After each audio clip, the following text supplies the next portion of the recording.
એક કાચના ગ્લાસમાં થોડું પાણી લઈએ અને પાણીની ઉપલી સપાટી આગળ રંગીન પેન વડે નાની આડી લીટીનું નિશાન કરીએ. હવે તેમાં 5 લખોટીઓ નાખીએ તો ગ્લાસમાં પાણીની સપાટી પહેલાં કરતાં ઊંચે ચડેલી જોવા મળે છે, કારણ કે લખોટીઓ થોડીક જગ્યા રોકશે તે તેનું કદ એટલે કે ઘનફળ કહેવાય, જે પાણીની સપાટીને ઉપર તરફ ખસેડે છે. પ્રત્યેક પદાર્થને પોતાનું કદ અથવા ઘનફળ હોય છે. એક દિવાસળીના ખોખાનું કદ 10 સેન્ટીમીટરના સમઘન જેટલું છે, તો દિવાસળીના 14 ખોખા ગોઠવીને બનાવેલા એક સ્તરના મંચનું કદ શોધો. ઉકેલ: દિવાસળીના એક ખોખાનું કદ 10 સેન્ટીમીટરના સમઘન જેટલું છે. 10 સેન્ટીમીટરના એક સમઘનનું કદ બરાબર લંબાઈ ગુણ્યા લંબાઈ ગુણ્યા લંબાઈ. સૂત્રમાં લંબાઈ બરાબર 10 સેન્ટીમીટર કિંમત મૂકી ગુણાકાર કરતા 1000 ઘન સેન્ટીમીટર મળે. તેથી દિવાસળીના એક ખોખાનું કદ 1000 ઘન સેન્ટીમીટર થાય. હવે એક સ્તરમાં ગોઠવેલા દિવાસળીના 14 ખોખાના મંચનું કદ બરાબર દિવાસળીના એક ખોખાનું કદ ગુણ્યા દિવાસળીના ખોખાની સંખ્યામાં કિંમતો મૂકી ગુણાકાર કરતા 14000 ઘન સેન્ટીમીટર મળે. તેથી દિવાસળીના 14 ખોખા ગોઠવીને બનાવેલ એક સ્તરના મંચનું કદ 14000 ઘન સેન્ટીમીટર થાય. આથી સમઘન બનાવવા માટે બાજુનું માપ 19.5 સેન્ટીમીટર હોય તેવો ચોરસ કાગળની શીટમાંથી કાપો. આવા 6 ચોરસ કાપો. હવે 1. આ પ્રકારની રેખાઓ બનાવવા માટે કાગળને 4 સરખા ભાગમાં વાળો. 2. ઉપર ડાબી બાજુના ખૂણાને અને તેની સામેના ખૂણાને આ રીતે વાળો. 3. ઉપર તથા નીચેની ધારોને એ રીતે વાળો કે જેથી તે મધ્ય રેખાને મળે. હવે ખૂણા પીને વાળો. 4. આથી કાગળ કંઈક આ રીતે દેખાશે. 5. આ જ રીતે ખૂણા ક્યુને વાળો. હવે કાગળ કંઈક આ રીતે દેખાશે. 6. ખૂણા પીને ઉઠાવીને તેને વાળેલા કાગળની નીચે આ રીતે સરકાવો. 7. ખૂણા ક્યુ માટે પણ આ જ પ્રમાણે કરો. કાગળ કંઈક આ રીતે દેખાશે. 8. કાગળને ફેરવો અને તે એ રીતે વાળો કે જેથી રેખાઓ કંઈક આવી દેખાય. 9. આવા 6 ટુકડાઓને એકની અંદર એક નાખીને આ રીતે કાગળનો સમઘન બનાવો. આ બનેલ સમઘનની દરેક બાજુનું માપ 7 સેન્ટીમીટર હોય છે. સમઘનની લંબાઈ, પહોળાઈ અને ઊંચાઈ સમાન હોય છે. તેથી 1 સેન્ટીમીટરના સમઘનની લંબાઈ, પહોળાઈ અને ઊંચાઈ 1 સેન્ટીમીટર હોય. હવે સમઘનનું ઘનફળ બરાબર લંબાઈ ગુણ્યા લંબાઈ ગુણ્યા લંબાઈ. તેથી 1 સેન્ટીમીટરના સમઘનનું ઘનફળ બરાબર 1 સેન્ટીમીટર ગુણ્યા 1 સેન્ટીમીટર ગુણ્યા 1 સેન્ટીમીટર બરાબર 1 ઘન સેન્ટીમીટર. આમ 1 સેન્ટીમીટરના સમઘનનું ઘનફળ 1 ઘન સેન્ટીમીટર થાય. ઉદાહરણ: 7 સેન્ટીમીટર બાજુની લંબાઈ ધરાવતા સમઘનનું ઘનફળ કેટલું થાય? ઉકેલ: સમઘનનું ઘનફળ બરાબર લંબાઈ ગુણ્યા લંબાઈ ગુણ્યા લંબાઈમાં લંબાઈ 7 સેન્ટીમીટર મૂકી ગણતરી કરતા 343 ઘન સેન્ટીમીટર મળે.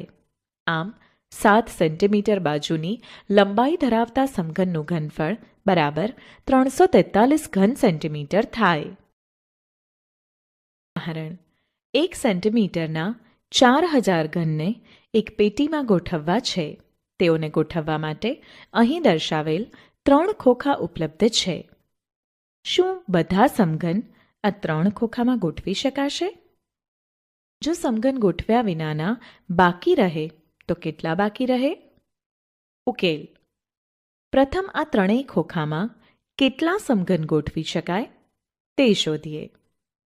ખોખા એમાં પ્રથમ સ્તરમાં 20 ગુણ્યા 10 બરાબર 200 સમઘન ગોઠવી શકાય.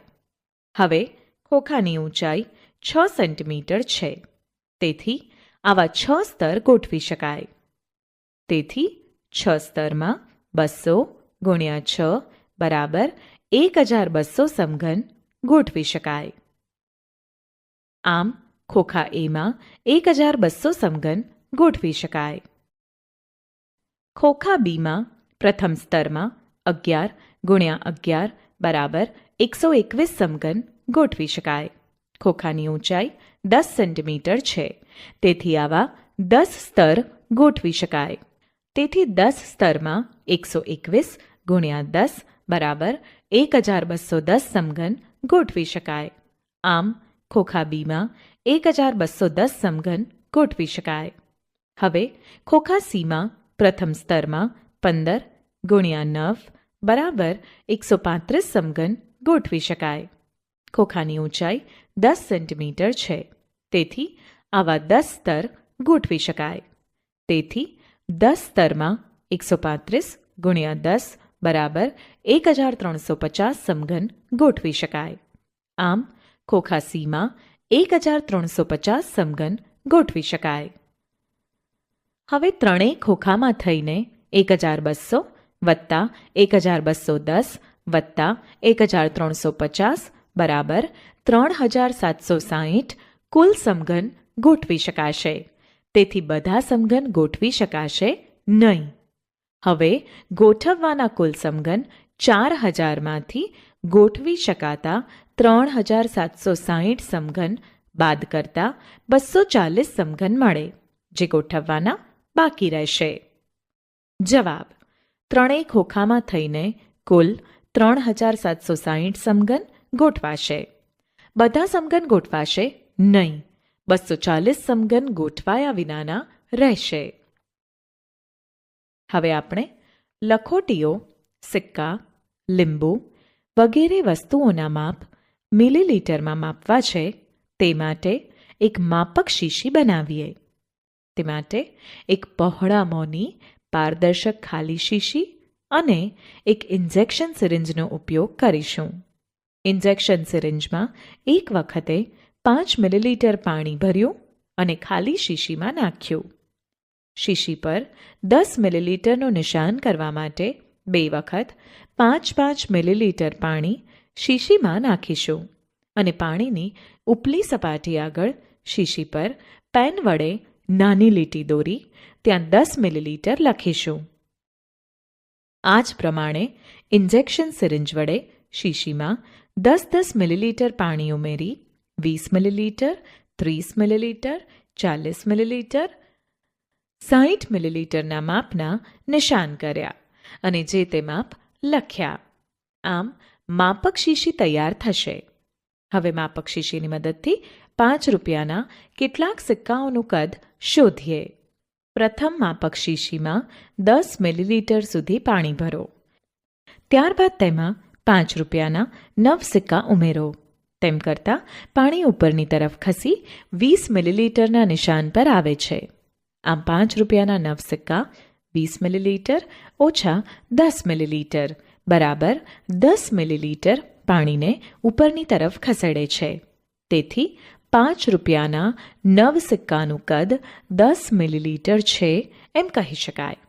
આ જ રીતે આ માપક શીશીનો ઉપયોગ કરી જુદી જુદી સંખ્યામાં લખોટીઓ, 1 રૂપિયાના, 2 રૂપિયાના, 10 રૂપિયાના સિક્કાઓનું કદ શોધી શકાય. અલકાબેન કરિયાણાની દુકાનમાંથી ચોખા 5 કિલો, દાળ 1 કિલો, તેલ 2 કિલો, ખાંડ 1 કિલો, ચણા 500 ગ્રામ, ચા 200 ગ્રામ ખરીદે છે. અલકાબેન આ વસ્તુઓ ગ્રામ અને કિલોગ્રામમાં ખરીદે છે. ગ્રામ અને કિલોગ્રામ એ વજનના માપ છે. ગ્રામ એ વજનનું નાનું માપ છે, જ્યારે કિલોગ્રામ વજનનું મોટું માપ છે. 1 કિલોગ્રામ બરાબર 1000 ગ્રામ થાય. ઉદાહરણ: એક હાથીનું વજન 5000 કિલોગ્રામ હોય છે. જો પૃથ્વી પર સૌથી વજનદાર પ્રાણી બ્લુ વ્હેલનું વજન હાથી કરતાં 35 ગણું વધારે હોય તો બ્લુ વ્હેલનું વજન કેટલું હોય? ઉકેલ. બ્લુ વ્હેલનું વજન હાથી કરતાં 35 ગણું છે અને હાથીનું વજન 5000 કિલોગ્રામ છે. તેથી બ્લુ વ્હેલનું વજન બરાબર હાથીનું વજન ગુણ્યા 35 બરાબર 5000 કિલોગ્રામ ગુણ્યા 35 બરાબર 1,75,000 કિલોગ્રામ થાય. તેથી બ્લુ વ્હેલનું વજન 1,75,000 કિલોગ્રામ હોય. ઉદાહરણ. 5 રૂપિયાના એક સિક્કાનું વજન 9 ગ્રામ છે. જો 5 રૂપિયાના સિક્કાવાળા થેલાનું વજન 9 કિલો હોય તો તેમાં કેટલા સિક્કા હશે? ઉકેલ. 1 કિલોગ્રામ બરાબર 1000 ગ્રામ.